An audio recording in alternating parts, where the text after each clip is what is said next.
Party એ ગોપાલ ઇટાલિયાના બાપની જાગીર નથી. કરશન બાપુ ભાદરકા ફરિયાદો ન કરે એ બધા જ નજીકના લોકો અને પાર્ટીના લોકો જાણે છે. સાહેબ મને આમ છે, સાહેબ મને આમ છે, એ કોણ કરે કે જે શક્તિની મર્યાદાઓ હોય. મને મારી શક્તિ ઉપર ભરોસો છે. બાપુને ગોપાલભાઈ યારે જોઈએ એવો મનમેળ નતો. એમએલએ એટલે શું એ મારે જાહેરમાં ના બોલાય, લોકો ગાળો દે. બરાબર સાહેબ, જે જીવાડી શકે એ મારી પણ શકે.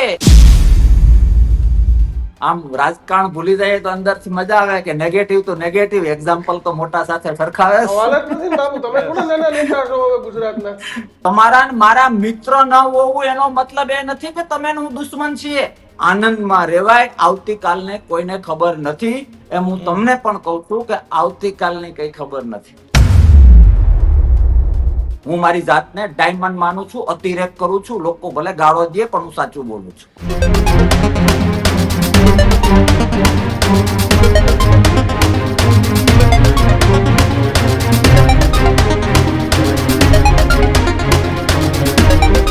નમસ્કાર, વિશેષ રજૂઆત ગર્જનાત સાથે આપનું સ્વાગત છે. આમ આદમી પાર્ટીમાં કરશનદાસ બાપુ ભાદરકાને લઈને ચર્ચાઓ. કરશનદાસ બાપુએ એકાએક તબિયતનું લખાણ સાથે પોતાનું રાજીનામું ધરી દીધું કે મારી તબિયત સારી નથી રહેતી, હવે હું સમય નહીં આપી શકું, એટલે હું આમ આદમી પાર્ટીમાંથી રાજીનામું આપું છું. જોકે તેમના રાજીનામા બાદ અંદર ખાને તો આપમાં ઘણી બધી ચર્ચાઓ ચાલી રહી છે, પણ એના ઓફિશિયલ વાત કરવા આમ આદમી પાર્ટીમાંથી કોઈ સામે નથી આવતું. જોકે તેમના રાજીનામા બાદ આમ આદમી પાર્ટીના પ્રવક્તા કરણ બારોટે પ્રતિક્રિયા આપતા કહ્યું કે મીડિયાની અંદર કોઈ ખોટી વાતો કરવી નહીં, સાચી વાતો કરવી. એટલે અમને એમ થયું કે ભાઈ આપણે આમ આદમી પાર્ટીની સાચી વાતને સાંભળી અને કરશનદાસ બાપુને ખરેખર આપણે સાંભળવા જોઈએ કે રાજીનામા બાદ પણ પાર્ટીના આ પ્રકારના ખુલાસાઓ શા માટે. દીક્ષિત, એટલે એ જરૂરી પણ છે, કારણ કે કરશનદાસ બાપુ એ પાયાના પથ્થર છે કે 2022માં જ્યારે પાર્ટી ઊભી થઈ રહી હતી ત્યારે કરશનદાસ બાપુ ખબર હતી કે જીતવું એટલું બધું સહેલું નથી, અશક્ય જ હતું. છતાં પણ બાપુ જોડાયા, પ્રચંડ પ્રચાર કર્યો અલગ અલગ જગ્યાએ, અને આ ગુજરાતમાં રહેલી 30 વર્ષથી સત્તા પર રહેલી ભાજપ સરકાર સામે બાયો ચડાવ્યો. પરંતુ આ તમામની વચ્ચે અનેક અફવાઓ, ક્યાંક એરોગન્સની વાત, આ તમામ મુદ્દે છેલ્લા ઘણા સમયથી માર્કેટમાં ચાલી રહી હતી. અને હવે એક પાયાના પથ્થર સમાન દિગ્ગજ નેતા, આહિર સમાજના અને દિગ્ગજ નેતા કરશનદાસ પણ એવા સમયે દીક્ષિત છોડે છે કે જ્યારે ભારતીય જનતા પાર્ટીનું ગાંધીનગરથી લઈ અને દિલ્હી સુધી એકથું શાસન છે અને તમામની વચ્ચે જ્યારે આખી સરકાર કામે લાગી હોય, એ છતાં પણ ગોપાલ ઇટાલિયા જેવો એક નવજુવાન વિસાવદરથી જીતી જાય અને આખી આમ આદમી પાર્ટીમાં પ્રાણ ફૂંકાય, એ સારા સમયની વચ્ચે કરશનદાસ બાપુનું રાજીનામું એ સવાલો તો ચોક્કસ ઉભા કરે છે. આ જ મુદ્દે આપણે વાત કરવી છે. આપણી સાથે આમ આદમી પાર્ટીના ભૂતપૂર્વ નેતા કરશનદાસ ભાદરકા આપણી સાથે જોડાઈ ગયા છે. બાપુ, ભૂતપૂર્વ કેવા કે તત્કાલીન કેવા કે પછી પૂર્વ કેવા? પૂર્વ આવે ને ગુજરાતી ભાષા પ્રમાણે. નહીં, તત્કાલીન પણ કહી શકાય. નક્કી નહીં, તમે પાછા જાઓ. જે રીતે બાપુ પ્રતિક્રિયા આવી છે, તબિયત કેવી છે હવે? ઘોડા જેવી. એમ નહીં તો તમે રાજીનામામાં એવું લખ્યું છે નાદુરસ તબિયતના કારણે રાજીનામું, એટલે આમ તમે અરે સાહેબ,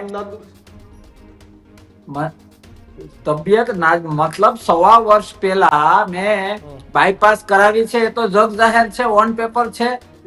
હવે બાયપાસ પછી ટાઈમે જમી લેવું, ટાઈમે દવા લેવી, ટાઈમે ઊંઘી જવું, જેને લાઈફસ્ટાઈલ કહેવાય એ ચેન્જ કરવી ખૂબ જરૂરી હોય છે. 1.25 વર્ષ તો મેં છોકર મત કરી, ડોક્ટરોનું નામ આયનો, પરિવારનું નામ આયનો, શુભચિંતકોનું નામ આયનું, પણ એ લોકોએ મને કહ્યું કે આ વધી જશે. હું જયારે પ્રવચનો તાકાતથી કરતો હતો ત્યારે લાગણીશીલ નજીકના લોકો મને કહેતા કે બાપુ દુનિયાને ખબર નહીં હોય સામે બેઠા એને કે તમે બાયપાસ કરેલી છે, સાચવો, મોરલો હશે તો પીછડા આવશે.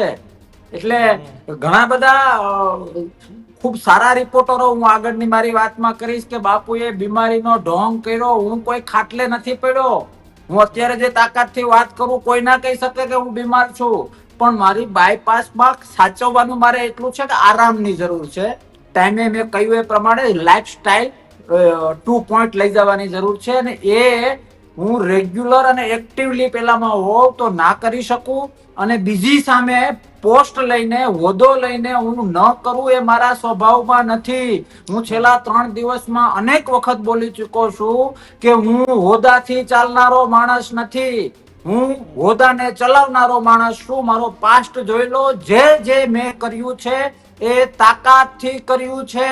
પછી એ તરફેણ હોય કે વિરોધ હોય, મેં નાભી સ્વરથી તાકાતથી કર્યું છે, અને એ હું ન કરી શકું તો એ હોદ્દાને લઈને હું ન ચાલું, ગેંગે ફેફે કરીને હું ન કરી શકું.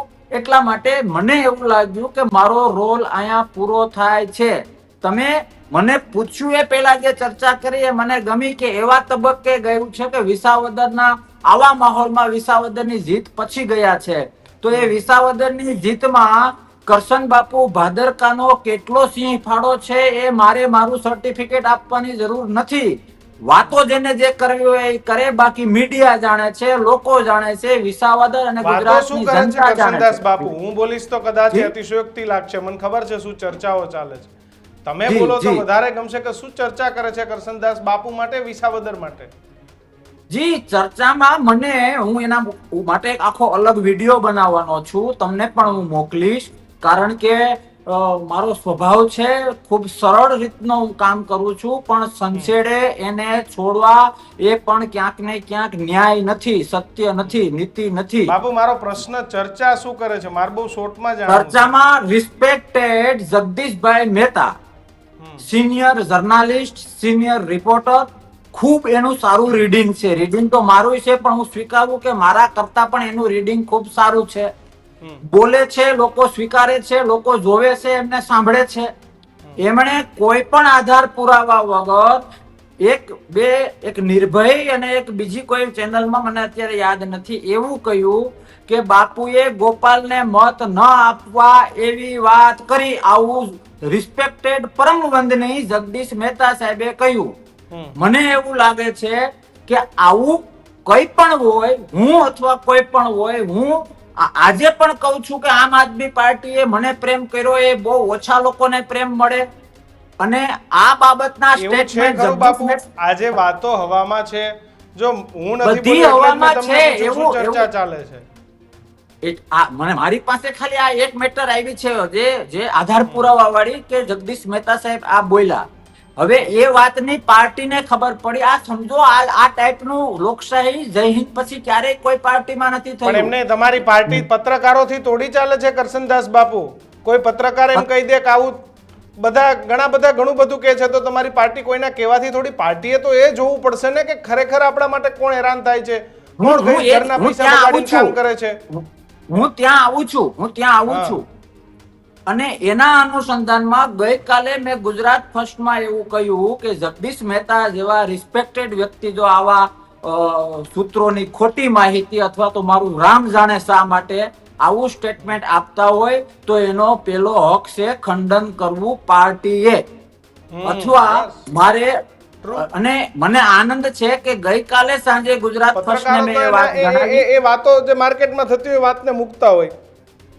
નહીં, એમણે વાત મૂકી તો ખરેખર હકીકત શું છે કે માનો કે કોઈ પણ પાર્ટીનો કોઈ પણ વ્યક્તિ કંઈક સારું કામ કરે તો એની પીઠ થપથપાવવાનું કામ પણ પાર્ટીનું છે, કઈ ખોટું કરે તો ઠપકો દેવાનું પણ કામ પાર્ટીનું છે. પણ પાર્ટી ખુદ આજે એમના મુખ્ય પ્રવક્તા ડોક્ટર કરણનો વિડીયો મેં તમને લોકોને પણ મોકલેલો છે. આજ સવારે પાર્ટીએ કહ્યું છે કે બહારના, જો પાર્ટીને વાંધો નથી, બાપુને વાંધો નથી, પાર્ટી માટે બાપુ વંદની છે અને બાપુ માટે પાર્ટી વંદની છે, તો આવા સ્ટેટમેન્ટો આપીને જે હકારાત્મકતા તરફના છૂટાછેડા છે એને નકારાત્મક બનાવવાના પ્રયત્ન ન થવા જોઈએ. અને જો થતા હોય તો એનું વાસ્તવિક રીઝન ખુદના આત્માને પૂછવું જોઈએ. એમાં પણ રિસ્પેક્ટેડ લોકો, બુદ્ધિજીવી લોકો, હોશિયાર લોકોએ તો આવું બિલકુલ ન કરવું જોઈએ. બાપુ. આજે પાર્ટીએ સ્ટેટમેન્ટ આપ્યું છે અને એનો મને આનંદ છે. જી બાપુ, તમે સ્પષ્ટ વક્તા છો. તમે, જી. મને ખબર છે કે તમે તો હું સત્યથી તમને નજીક રહો છો. ભરતીઓથી જોતો આવું છું, એક- પીએસઆઈ ની ને બધી ભરતીઓથી તમે બહુ સ્પષ્ટ બોલતા હા, આવ્યા અને છો. જ્યારે ભગા બારડવાળી ગીર સોમનાથની ઘટના બની હતી ત્યારે અમે તમને ત્યાં લાઈવ સાંભળ્યા હતા કે તમે સત્ય બોલનારા છો. જી બાપુ, નિખાલસ ભાવે દિલ જી. ઉપર હાથ રાખીને કહો સાચું કારણ શું જી. હતું? તબિયતનું શેનું? બાનું તો રાજીનામું? જગદીપ ધનખડે પણ આપ્યું કે મારી તબિયત Yes. ખરાબ હતી. એમ ગુજરાતમાંથી કરસનદાસ ભાદરકાએ આપ્યું કે મારી તબિયત ખરાબ છે, પણ જો કેવું કીધું કે હું ઘોડા જેવો છું. એટલે સાચું અરે કારણ હું એક- 5% તમે વધારે નહીં, 5-10% જ બાપુ કયો શું કારણ હતું? કારણ કે રાજકારણમાં જ્યારે તમારી નાદુરસ્ત તબિયત થાય ને ત્યારે સમજી લેવાનું કંઈક દાડ વળી પાછું અમે કંઈક કહેશું તો પાછું એ જેવું જગદીશભાઈ નું થયું એવું અમારું લોકો ચાલુ કરશે કે ભાઈ આ ન્યૂઝ રૂમ વાળા કહેતા હતા. એટલે તમારા મોઢેથી જ અમારે સાંભળવું, અમારે કાંઈ નથી બોલવું. ના ના જગદીશભાઈએ પણ ભાઈએ જે શબ્દ વાપરો એ રીતનો જગદીશ ધનખડ વાળો ઉપરાષ્ટ્રપતિ વાળો વાપરો, આમ રાજકારણ ભૂલી જાય તો અંદરથી મજા આવે કે નેગેટિવ તો નેગેટિવ, એક્ઝામ્પલ તો મોટા સાથે સરખાવે સવાલ જ નથી ને બાપુ. તમે થોડા નાના નેતા છો હવે ગુજરાતના. નહીં. કાલનો આ સાંભળતો આવું, હકીકત એવી કશી જ નથી. મેં મારા આ રાજીનામામાં અમુક વસ્તુ જોવો, તમે તો પત્રકારો છો, તમે આવું ક્યાંય નહીં જોયું હોય. મેં મારા રાજીનામા પાર્ટીના ભવિષ્યની શુભેચ્છા પાઠવી, આટલા મીડિયા સાથે વાત કરી, મેં એક પણ લાઈન ઘસાતી નથી બોલી. ઇવન પાર્ટીએ પણ જે તે સમયે પણ મુખ્ય પ્રવક્તા દ્વારા અને આજે પણ મુખ્ય પ્રવક્તા દ્વારા જે સ્પષ્ટતા થઈ, આવું ક્યાંય કોઈ પાર્ટીમાં રાજીનામું આપ્યા પછી થયું એવો અભ્યાસ કરજો, તમને જોવા નહીં મળે. અને એનું કારણ એ છે કે કરશન બાપુ ભાદરકા, તમે કહ્યું ને એમ બધા જાણે છે કે એક ઘા ને બે કટકામાં માને છે. મારી પાસે ગોળ નથી, હું મને એવી નેતાગીરી સાહેબ આવડતી નથી અને ડાયજેસ્ટ નથી થતી. અને હું લોકોને મારા કરતા વધુ બુદ્ધિશાળી માનું છું. આજકાલના નેતાઓ જે લોકોને શું કહેવાય કે ગમે એમ કરીને કન્વિન્સ કરી લે, ગેરમાર્ગે દોરીએ, પણ હું સ્વયંભૂ પોતે લોકોને મારા કરતા બુદ્ધિશાળી છે કે ગોળ કઈ ના હોય, વાસ્તવિકતા હોય. અને એ રીતની મારી કાર્યશૈલી છે ને, એટલે તો રાજીનામાના આજે 3-4 દિવસ પછી પણ આજે પાર્ટી સ્ટેટમેન્ટ આપે છે ઓફિશિયલી કે ભાઈ બાપુની વાત સાચી છે ને, એને ખોટા અમારી વચ્ચે જે હકારાત્મકતા છે એને તમારા ને મારા મિત્ર ન હોવું એનો મતલબ એ નથી કે તમે ને હું દુશ્મન છીએ. યસ, બહુ અચ્છા. અને આ દરેકે સમજવાનું છે. પણ હું અને મિત્ર તો પાર્ટી દુશ્મન નથી, પણ મિત્ર તો નથી ને. અને મિત્ર બિલકુલ તો નથી, બાપુ બિલકુલ એવું કહે નથી. કે ભાઈ Accept મારી છે. જવાબદારીમાંથી મુક્ત કરી દો, પણ હું આમ આદમી પાર્ટીનો પાયાનો પત્તો અને બાપુ સૈનિક છું ને. સમજાવવા આવ્યા હોત 5 જણા કે ના બાપુ તમારે રાજીનામું ના આપવું જોઈએ, એના 2 વિડીયો ફેસબુક ઉપર આવ્યા હોત. આમ તો ઘણા બધા વિડીયો આવે છે આમ આદમી પાર્ટીમાં રોજ. આ જી. વિજય સુવાળાએ જ્યારે આમ આદમી પાર્ટી છોડી ત્યારે ઈસુદાનભાઈ ગાંધીનગર ગયા હતા જ ને. યસ, ઘણા બધા જી. લોકો છોડીને જાય જ મનાવા જાય છે. ઈસુદાનભાઈ મારા જી. પાસે દ્રશ્યો છે આજે પણ કે ઈસુદાનભાઈ ગાંધીનગર ગયા હતા, ઓલી કાંઈક તાળી આપી હતી ને તાળી પાછી દઈ દીધી ને આ બધી વાર્તાઓ આપણે સાંભળી હતી. જી, મને અનેક ફોન આવ્યા. ઈશુદાનભાઈ નો ફોન પણ મને આવ્યો હતો, અમારા ગુલાબસિંહ યાદવ સહપ્રભારી નો ફોન પણ મને આવ્યો હતો. બધા સાથે મારા ગોપાલભાઈનો લાગણીના ફોન આવ્યો સંબંધ છે. હે? ગોપાલભાઈ નો ફોન આવ્યો હતો. ના, ગોપાલભાઈ નો ફોન નથી આવ્યો. તો હવે હું એક ખુલ્લા મને પૂછી લઉં બાપુ, પૂછો. સાચો જવાબ આપજો, દિલ જી. ઉપર હાથ રાખીને. તમે સાચું બોલનારા છો. સોશિયલ મીડિયામાં એવી વાત છે, જો હું નથી કહેતો, બાકી અમારે કેવું હોત તમે વિડીયો બનાવી નાખ્યો, તમને પૂછ્યું ન હોત કે બાપુને જી. ગોપાલભાઈ યારે જોઈએ એવો મનમેળ નતો. અને વિસાવદરની ચૂંટણીમાં કરસનદાસ બાપુએ જે પ્રકારનો પ્રચાર કર્યો, ભલે આયર સમુદાયના વોટ જવાહરભાઈના કારણે મળ્યા હશે, પણ બાપુએ પ્રચાર તો આયરના ગામડાઓમાં કર્યો જ તો એનો ફાયદો પણ મળ્યો, પણ જોઈએ એવો બાપુને જસ ન મળ્યો. નારાઓ લાગ્યા તો તે જવાહરભાઈ જિંદાબાદના નારાઓ લાગ્યા. જે જવાહરભાઈ ભાજપમાં છે, અરે જવાહરભાઈ એવું કીધું જ નથી કે મેં ભાજપ છોડી દીધી. તો આ ઘટના છે કે ગોપાલભાઈ એને જોયો એવો મનમેળ નતો. જી, જો મારે ગોપાલભાઈ સાથે કઈ વ્યક્તિગત તકલીફ હોય તો આપણે આ ફિલ્ડ છે એ તો ઠીક કે આપણે ટ્રાય કરીએ કે બને એટલું સાત્વિકતા તરફ કામ થાય. બાકી આ ફિલ્ડને દેશ અને દુનિયા ઓળખે છે. વાત પાડી દેવાની હોય એ તો તમે પણ સ્વીકારશો, વાત પાડી દેવાની હોય ઓફિશિયલી. એટલા માટે તો આ બધા ખુલાસા કરવા પડે છે કે ઓફિશિયલી કાલસારી જિલ્લા પંચાયત મને સોંપવામાં આવી હતી વિસાવદર વિધાનસભામાં, પણ મેં તાકાતથી ફટાફટ રાઉન્ડ લઈ લીધો ને લોકોને ધોણાવ્યા, લોકોને સત્ય સમજાવવાનો પ્રયત્ન કર્યો. હકીકત એટલે એમાંથી હું થોડોક મને ટાઈમ મળ્યો એટલે 2 નંબર ઉપર ઓફિશિયલી મને ચુડા જિલ્લા પંચાયત આપવામાં આવી હતી કે બાપુ હવે આમાં ગામડાઓમાં સત્ય વાત લઈને તમે જાઓ. હવે મારી મહેનતનું ફળ આ મારી કે ગોપાલભાઈની કે એકલી આમ આદમી પાર્ટીની નહીં, this is the team work. Yes, બિલકુલ. પણ પણ તમે પૂછો છો એટલે કહું કે તમે અભ્યાસ અને આંકડા મેળવી લેજો કે વિધાનસભા વિસાવદર વિધાનસભામાં જિલ્લા panchayat wise highest lead 1 number ઉપર કાલસારી છે જે મને સોંપવામાં આવી હતી. Yes. 2 નંબર ઉપર ચુડા છે જે મને સોંપવામાં આવી હતી. હવે મને ક્યાંય કઈ પેટમાં દુખતું હોય તો સાહેબ જે જીવાડી શકે એ મારી પણ શકે, એ મારે વ્યક્તિ હું હોઉં કે આ દુનિયાનું કોઈ પણ હોય, તો મેં કેમ એ ન કર્યું? આ બધું મારા સ્વભાવમાં નથી. આ બધું મને ડાયજેસ્ટ થઈ જ ના શકે. તો હું એ શા માટે? અને બીજું, તમે કદાચ જયારે ઢોલ વાગતો તો, આ તો છે ને હ્યુમન સાયકોલોજી છે સાહેબ. તમે મને ન ગમતા હો અને તમારા વાહ વાહ થતી હોય ને તો મારા ફેસની રેખાઓ બદલાઈ જાય. આ હ્યુમન સાયકોલોજી છે. હું તમને અને ગુજરાતને વિનંતી કરું છું કે જેમ લીડ વધી જતી હતી એ ટાઈમના મારા પત્રકારો સાથેના ઇન્ટરવ્યુ, વિજય થયા પછી ને વિજય યાત્રામાં મારો ફેસ તમે જોઈ લેજો. હું ટીમ વર્કમાં માનવા વાળો છું. અરે હું યુવાનોને નોન પોલિટિકલ યુથ મોટિવેશનમાં આ બધું શીખવાડું છું. અને હું જ જો આ કરું તો ક્યાંક ને ક્યાંક અરીસા સામે હું ઊભો ના રહી શકું. એટલે કોઈ એવું છે નહીં. અને ઘડીક વાર તમારી વાત સાથે સહમત થઈ જઈએ. કરશન બાપુ ભાદરકા શું સાહેબ, ઘડીક વાર માની લ્યો કે ગોપાલ ઇટાલિયા કે કોઈ બીજા 1-2 વ્યક્તિ સાથે મારું ટ્યુનિંગ નથી બનતું એવું ઘડીક વાર માની લઈએ, તો એટલા વર્ષથી હું આ ફિલ્ડમાં છું. મને એ ખબર છે કે પાર્ટી એ ગોપાલ ઇટાલિયાના બાપની જાગીર નથી કે કરશન બાપુના ભાદરકાના બાપની જાગીર નથી. પાર્ટી આઈડિયોલોજી હોય છે.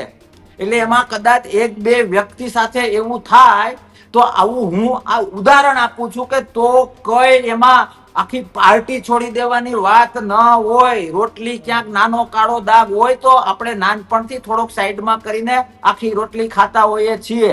એટલે આ બધી ખોટી વાતો છે. પણ તમારા બધા મિત્રોનો આનંદ કે રાજીનામા પછીની પોઝિટિવ ચર્ચાઓ, લોકો ભલે મનમાં આવે એ બોલે, પોઝિટિવ ચર્ચાઓ મેં મારી લાઈફમાં મારી ખુદની પહેલી વખત જોઈ છે. બાકી ગયા રામ ને આયા રામ વાર્તા પૂરી થાય. બાપુ, તમે- રાજીનામા પછી પણ પાર્ટી મને પ્રેમ કરે છે તો પાર્ટી કંઈક તો વિચારતી હશે. બાપુ, તમે રાજકારણમાંથી સંન્યાસ કરશનદાસ બાપુનો માનીએ? આજની તારીખે તો હું તમારી સાથે વાત કરી રહ્યો છું, પણ હું અનેક વખત બોલું છું કે મારા બા હું નાનો હતો ત્યારે એવું મને શીખવાડતા કે બેટા આનંદમાં રહેવાય, આવતીકાલને કોઈને ખબર નથી. એમ હું તમને પણ કહું છું કે આવતીકાલની કઈ ખબર નથી. એટલે પછી આ કોબા કમલમ તરફ જાશો કે રાજીવ ગાંધી ભવન પાલડી તરફ જશો? પણ હું અત્યારે એટલા માટે નહીં કહું, હું રિપીટ તો કરું. બાપુ, આમાં તમને એમ કહું, જો, અમે પત્રકાર છે, તમને કહું, મારામાંથી હું કોઈ ચેનલમાં કામ કરતો હતો, હું ત્યાંથી રાજીનામું આપું ને તો મારો પ્લાન નક્કી હોય ક્યાં જવું, આ જવું, આ જવું, આ જવું, પછી હું રાજીનામું આપું.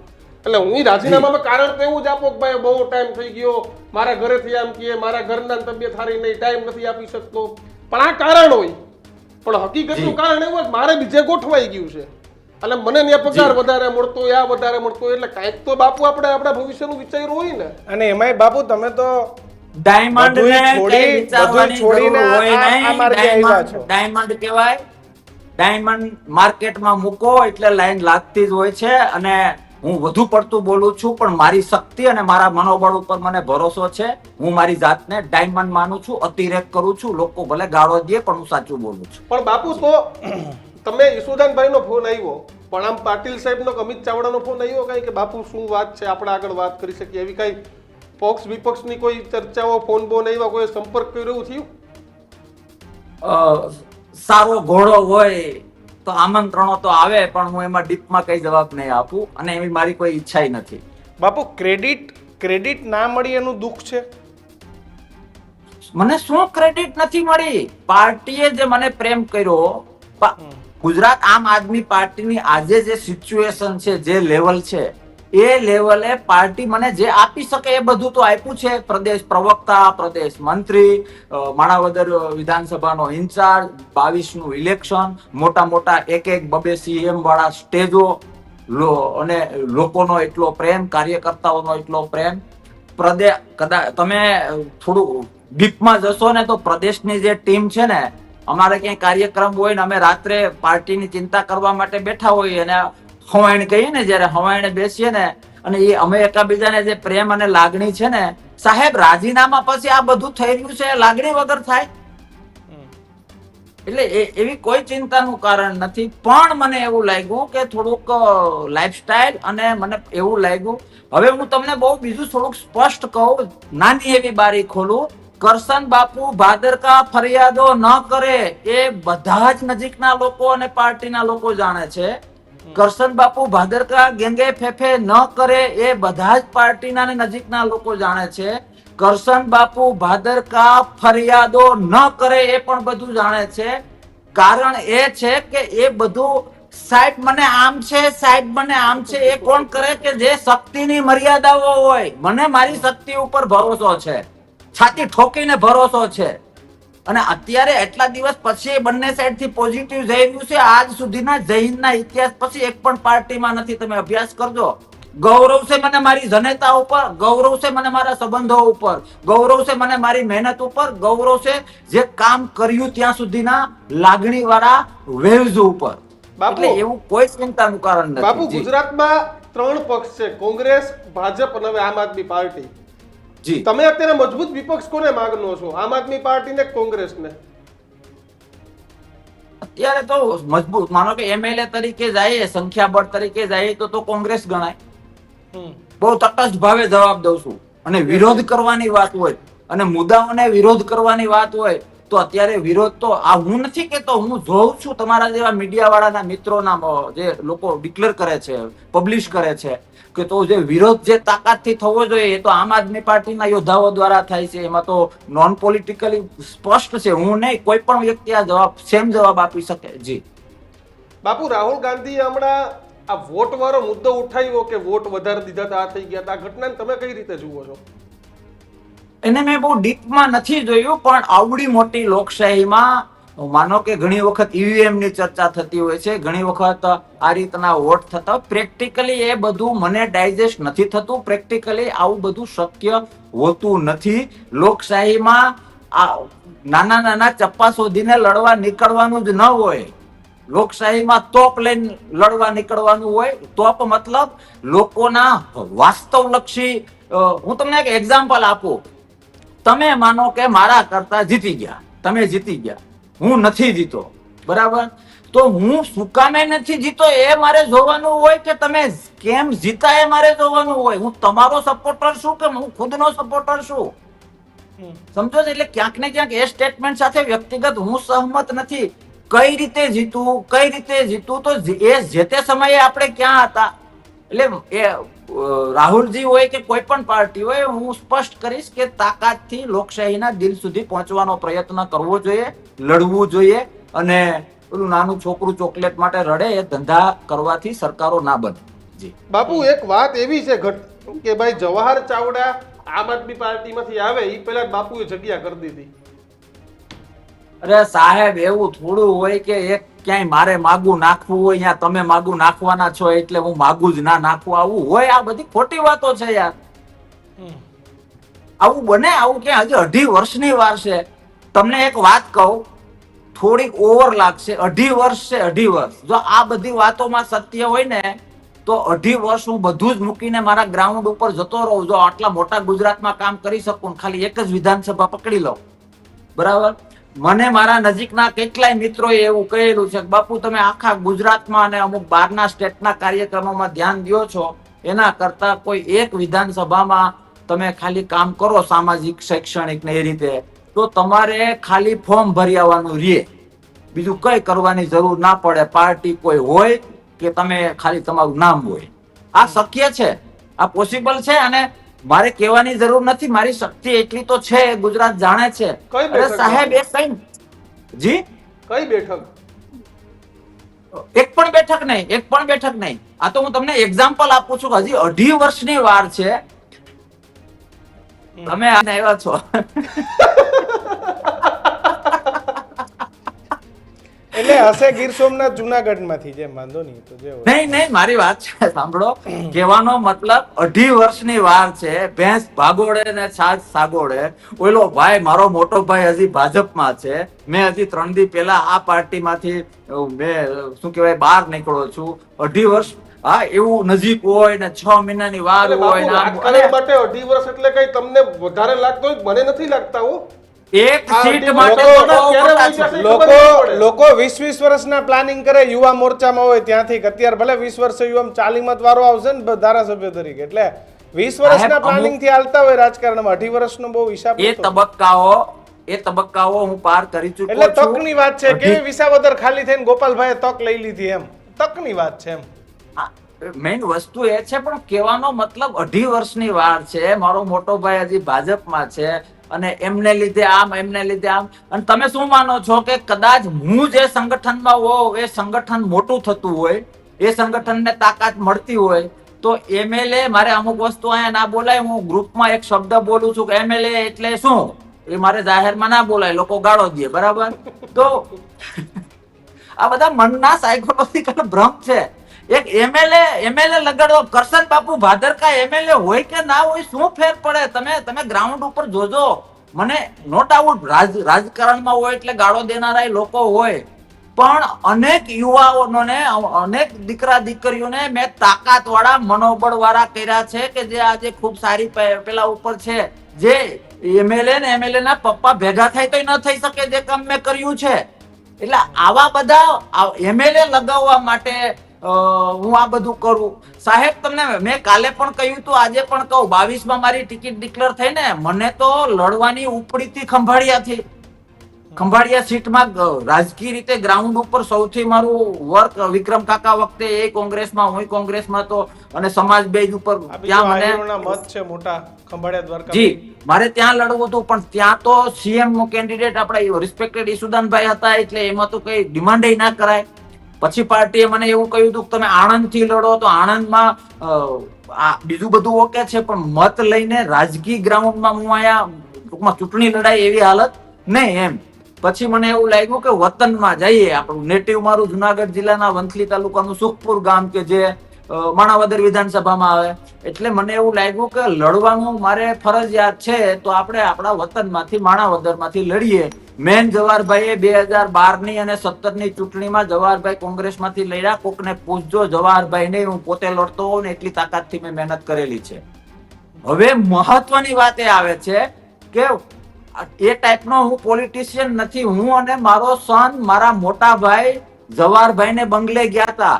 આપણે નાના હતા ને તો મહાભારત તમે જોયું હોય છે. યુદ્ધમાં મોટા ભાઈને અથવા પોતાના વડીલને પેલું તીર પગમાં મારે કે એને આપણે એવું માનીએ કે વંદન કર્યા હે ને એ રીતે હું મારો સન જવાહર હું તમે તારીખ પણ હું તમને આપી શકીશ આ પક્ષ ત્યારે મારી જૂની ડાયરીમાં જોઈને. મારે ડેઈલી ડાયરી લખવાની ટેવ છે. જવાહરભાઈ ને ત્યાં મેં મારા સને અમે લીંબુ શરબત પીધું અને મેં જવાહરભાઈ ને કહ્યું કે જવાહરભાઈ આ રીતનું ખંભાળિયા પોસિબલ નથી. આણંદ મારે લડવું નથી એટલે હું અહીંયા લડવા આવી રહ્યો છું. ત્યારે હજી મારી ટિકિટ ડિક્લેર થઈ નહોતી. હું તમારા આશીર્વાદ લેવા આવ્યો છું. ત્યારે જવાહરભાઈએ મને કહ્યું હતું કારણ કે જવાહરભાઈ ને જે કોંગ્રેસ વખતના અમારા સંબંધ ઇલેક્શન લડ્યા પછી ઘણું બધું ઓછું થઈ ગયું. જવાહરભાઈએ મને એવું કહ્યું હતું હસીને એને મારા જેવી ટેવ છે. હસીને મને કહ્યું હતું બાપુ તમને ચૂંટણી લડવાની ના થોડી પડાય લડી નાખીએ. પછી મેં કહ્યું હતું કે આ વાત આ આશીર્વાદ હું એક સભામાં કહીશ અને મેં કહ્યા હતા પણ ખરા. આ સિસ્ટમથી હું ચૂંટણી લડ્યો હતો. પછી તો લોકોને શું કહેવાય કે કઈ પણ વિચાર્યા વગર વાસ્તવિકતા જાણ્યા વગર ગમે સ્ટેટમેન્ટ આપવા હોય તો આ તો લોકશાહી છે. બધાને બેસ્ટ ઓફ લક. જી એટલે લોકશાહી છે જેને જે બોલવું હોય એનો અધિકાર છે પણ અંતરની વાત એ જ માનવી જાણતો હોય છે કે જેના દિલમાં નહીં પણ કોઈને નુકસાન થાય એવું ન બોલીએ તો સારું. કારણ કે હું તમને નુકસાન થાય એવું બોલીશ તો તમે મને નુકસાન થાય એવું બોલશો. તમને મને તો નુકસાન થશે પણ તકલીફ એ છે કે તમે અને હું બંને જેને નથી ગમતા એના મોઢા ઉપર સ્માઈલ આવશે તો મજા ન આવે. બાપુ એક છેલ્લો સવાલ પૂછી લઉં મને આમ આવે એટલે કે હવે ભવિષ્યમાં પછી તબિયત સુધરે ડોક્ટર છૂટ આપે તો તો તમે તબિયત એવું નહીં અત્યારે પણ મારી ડોક્ટર સારી છૂટ છે. આપે તો જગદીશ ભાઈ આખો મહેતાને સમાજમાં કહેજો, ડોક્ટર છે, તમે જગદીશ જાઓ. મહેતાને આ ખાસ સાંભળવા વિનંતી. જગદીશ મહેતા રિસ્પેક્ટેડ જર્નાલિસ્ટને સાંભળવા વિનંતી કે આપણે સંપૂર્ણ જ્ઞાની કોઈ નથી હોતું. કાર્ડિયાક સર્જનને મળી લેવું કે સર્જરી પછી લાઈફસ્ટાઈલમાં ચેન્જ કરવો પડે કે ના કરવો પડે, મારી એ રીતની મારે સુવું પડે. હું અત્યારે બોલું છું, કોણ મને માંદો કે ભાઈ, કોણ મને કે બાયપાસ સર્જરી કરાવેલી છે? હું માંદો નથી. તબિયત આજે મારી સારી છે, પણ ડોક્ટરના કહેવા પ્રમાણે ટાઈમે જમી લેવું, ટાઈમે સુઈ જવું, ટાઈમે દવા લઈ લેવી. એ હું જાહેર ક્ષેત્રમાં હોઉં તો એમાં હું ડિસ્ટર્બ થાવ, એ મારા પરિવારને ને મારા શુભ ચિંતકોને નથી ગમતું. 1.25 વર્ષ મેં છોકરમત કરી, પણ મને એવું લાગે છે કે હવે થોડોક ટાઈમ માટે માની જાઓ. જી બાપુ એટલે હવે કદાચ ડોક્ટર છૂટ આપશે કે વાંધો નહીં, તમે ધીરે ધીરે પોલિટિક્સમાં જાઓ, તમને ઈચ્છા થાય તો ઘર વાપસી થશે. ઘર વાપસી થશે ક્યાં થશે? આમ આદમી પાર્ટીમાં થશે, કોંગ્રેસમાં થશે, કે પછી બાપુ હવે રાષ્ટ્ર રક્ષાને લઈ અને રામ મંદિરને લઈને ભારતીય જનતા પાર્ટીનો કેસ ધારણ કરશે? મને હસવું ડોક્ટર કેસે એના ઉપર આવે છે. ડોક્ટર કઈ નહીં કે ડોક્ટર આમ કે મારા વાઇફ ડોક્ટર છે એટલે એનો ઓર્ડર કેતા હોવ તો ખબર નહીં. બરાબર. તમારા ફેમિલી હું બેકગ્રાઉન્ડમાં ડોક્ટર છે બાપુ? હા, મારો સન પણ મેડિકલમાં છે. હા. બરાબર. એટલે એ કોઈ પેલો છે નહીં, પણ કહેવાનો મતલબ કે મને એમ, હું અત્યારે જવાબ મેં કહ્યું ને, હું અત્યારે તમને કહું કે હું કાલે આ કરીશ, ટૂંકમાં જાહેર જીવનમાં જઈશ, અને પછી હું ન જાઉં તોય હું ખોટો પડું, અને હું એમ કહીશ કે નહીં હવે સંન્યાસ, ક્યાંય નથી જવાનું, અને વરસદીમાં ઉપડી, 6 મહિનામાં ઉપડી, આવતીકાલે ઉપડી દાખલા તરીકે, તોય તમે મને કહેવાના કે આ બાવો ખોટું બોલે છે. એના કરતા આજના લગ્નના ઢોલ અને આજનો ગુલાલ આજે ઉડાવી લઈ. એટલે બાપુ કે એ ટૂંકમાં કે સમય સાથે જે થશે જોયું જશે. યસ યસ યસ, તમે સારા માણસ છો. યસ, એ સમજી ગયો બાપુ, અને એમાં તમારો વાક નથી. દરેક રાજકારણની આ જ વાત હોય છે કે સમય સાથે જોયું જશે. પણ બધા સમય જે ઉપર, કંઈ અને થશે- તમે નહીં, અમે પણ ઘણી બધી વસ્તુ સમય ઉપર છોડી દેતા હોઈએ છીએ. એમાં તમારા પરનો વિશ્વાસ, આલોચના, તમારા પર થતા આક્ષેપો, આ બધી જ વસ્તુઓને સમય પર છોડી દેવી જોઈએ. કરસનદાસ એ બાપુ, અમે આપને એટલા અનુભવ પછી કાંધ પડી ગયું હોય, કાંધ, હા, એટલે કઈ બહુ વાંધો આવે નહીં. હા, પણ મને એ એ ખબર પેલા છે, ગોધલા હોય એ ને મને તઈ ખબર છે. પલોટવાના હોય ને પછી એ બળદ થાય એટલે એને કાંધ પડી જાય. એટલે પલોટાઈ તો ગયા, આપણે વર્ષો પહેલા પલોટાઈ હા, ગયા. એટલે હવે એ બધું જતું રહ્યું, પણ એ તો એમ કાંધ તો પડી જ જાય એમ. એટલે પછી માણસ ટેવાય જાય. ના, આપણે તો એવા છીએ કે સાહ માટે અમુક બળદ વખણાતા હોય કે આ બળદ થી સાહ સીધા પડે. કે એવો બળદ હું મારી જાતને ગુજરાતનો ટોપ બળદ માનું છું. કે આપણાથી સાહ જે સીધા તમને પડે. અમારી ઘણી બધી શુભકામનાઓ. જે સમય સાથે જે નિર્ણય લેશો એની ફરી ટૂંકમાં જે ચર્ચા કઈ કરીશું. થશે એ ગુજરાતના યુવાનોના, લોકશાહીના અને ધર્મના હિત માટે થશે. જી, ચલો, આશા રાખીએ. બિલકુલ આભાર બાપુ, અમારી સાથે જોડાવા બદલ, વાતચીત કરવા બદલ અને ગર્જનાત કરવા બદલ. તો ગર્જનાતમાં ચર્ચાઓ તો ઘણી થઈ, પરંતુ બાપુ પણ કિશન હવે તો પ્યોર પોલિટિશિયન, અખંડ રાજકારણ. અખંડ રાજકારણી થઈ ગયા છે, એવા જવાબ મળ્યા. કરસનદાસ પણ- બાપુની વાતને લઈને તમારું શું માનવું છે? શું લાગે છે કે બાપુ કઈ પાર્ટીમાં જોડાઈ શકે છે? ઘર વાપસી એટલે થશે તો ક્યાં બાપુએ થશે? કીધું કે કાંધ પડી ગઈ છે, એટલે હવે બાપુ કોની ધોંહરી ઉપાડે છે. જેમ ગાડામાં ધોંહરી હોય ને, બળદે ધોંહરીથી ગાડું ખેંચતો હોય છે, એટલે બાપુ હવે કોની ધોંહરી ઉપાડે છે એ ખબર નહીં. પણ કંઈક આપમાં કંઈક તો ચાલી રહ્યું છે. શું ચાલી રહ્યું છે એ ખાસ કમેન્ટ બોક્સમાં લખજો. જોતા રહેજો ન્યૂઝરૂમ, અને જે મજા આવે કમેન્ટો કરવાની છૂટ છે. નમસ્કાર.